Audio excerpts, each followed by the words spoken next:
So there's this poem that warns you not to analyze it, and I didn't know that before I started reading it, and I went a little bit crazy. So it's called Childe Roland to the Dark Tower Came by Robert Browning. It's the poem that inspired Stephen King's Dark Tower series, and it's about Childe Roland. He's not yet a knight. He's doing this rite of passage, getting to the Dark Tower, and there's bodies everywhere, and it's a hellscape, and he gets really mad at a horse for starving. He says this horse must have done something to make the owner starve it, and he fills with rage.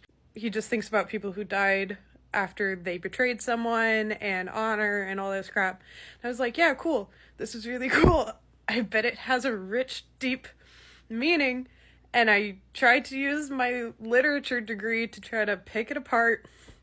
I read it like 10 times and I couldn't figure it out. So I tried Googling it, and apparently Penguin Publishing had a collection of Robert Browning's poems, and on this poem, they put a warning that said, don't do it. Don't analyze it. Don't think of allegory, don't think of anything, just read it and move on for the love of God. And I went, oh, Jesus Christ.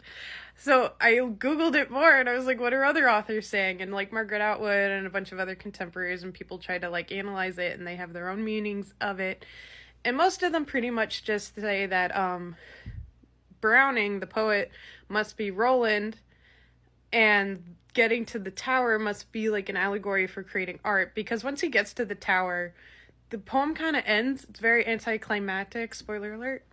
And they're like, oh, that must be an allegory for something being futile. And then, so I thought, what does Robert Browning have to say?